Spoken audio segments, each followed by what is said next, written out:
I often found myself getting lost in games, movies, and anime, losing myself in these worlds full of complex, intriguing characters. But the question is, why? I kept gravitating towards shonen protagonists, the ones who had a dream, a clear goal to achieve. Whether it was to be the Hokage, to find the Sunflower Samurai, or to reach a peak of glory, they had a purpose. Meanwhile, I was being raised in a traditional Mexican household. The Catholic Bible was drilled into my head from a young age. I was taught to look up to the man who died for my sins. I grew up on tacos de lengua and misiotes, believing that if it wasn't spicy, it wasn't good. But that life also made me different. School wasn't easy. I was often mocked for not knowing any Spanish well, or for not liking things kids my age should love, like soccer. I felt stuck between two places.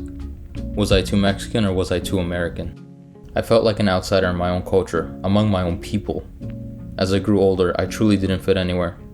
I was proud of my accent and where I came from, yet I was told not to embrace it. I was told not to let anyone hear me speak Spanish, because I needed to advance. The moment I felt the most confused was during a family vacation to Mexico. I had to fill out an immigration pass to enter the country. When I got to the line for ethnicity, I wrote what I knew myself to be: Hispanic. I wrote it big and proud, but the attendant who checked my pass aggressively crossed it off. Her words still echo in my head.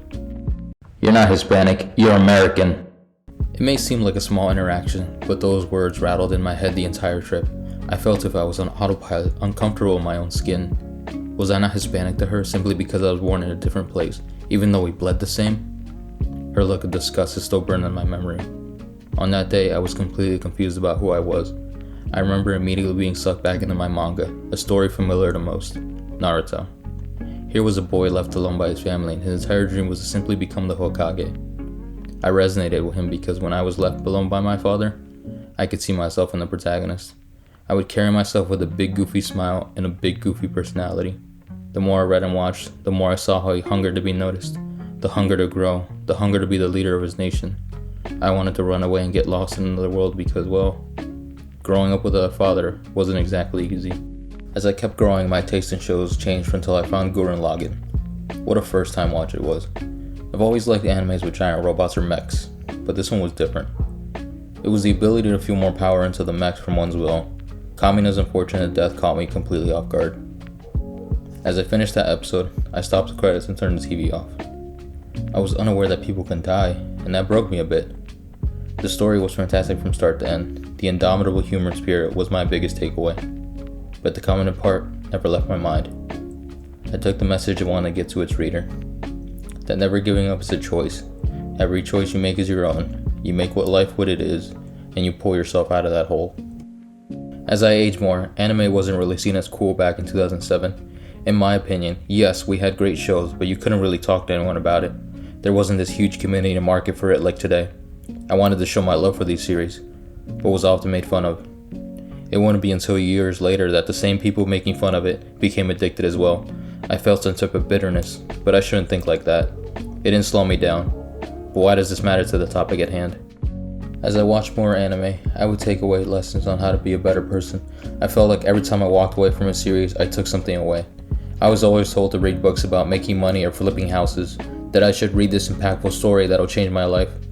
I wasn't really interested in stories about real people.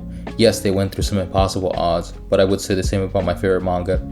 It felt more like motivation to me. The odds could range from fighting a crime syndicate, to learning how to love someone, to learning how to love yourself. I felt as if I couldn't relate to anyone. Maybe I purposely sealed myself off from everyone. Maybe I wasn't living in reality. Every time something would happen, I would hide. I would seal myself in this bubble, not wanting to open up because I felt like I would be judged. That feeling was thrown onto me from a young age. What if I was being manipulated to think that way? I was deeply confused. Why did these shows help me face reality? I felt at peace when I wasn't facing reality directly. Being trapped in my mind helped me process things. I used comedy to mask my reality. Every time something happened, I could never fully accept it or face it directly. It felt as if I was covering my ears to all the noise. After almost losing my grandfather to diabetes, my mind blocked out that whole year. I couldn't imagine myself losing a family member. His words still echo in my head. I don't want to die. I used to be so strong. My uncle was deported recently, and I try not to think about it. Losing yet another father figure's presence didn't sit well with me. I wouldn't wish anyone to go through what I went through when I was younger. I've been watching movies recently. I wonder if I'm doing this because it was a pastime of his. But isn't this response just me blocking out of my mind?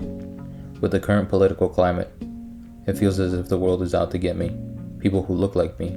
I'm terrified to have more family be taken, and how I'll probably bury myself in a hole. Hey, you can make all the excuses you want, but you're the one who decided how to live your life. As I've come to understand myself in my current age, I've stopped caring. Not about myself or others, but specifically about what others think of me. I feel like this was the key, the idea I needed all along. We often put too much power in others' words and fail to simply move on. Others may feel a certain way about you, but it's your own decisions, words, and actions that matter. In the words of Spider-Man, nah, I'ma do my own thing. I believe that escapism can in fact be a good thing. While we must face reality, doing so with optimism and willingness to learn is crucial. Escapism helps us find ourselves and understand things from a different perspective. I don't believe in anyone but me and what I can do. See ya.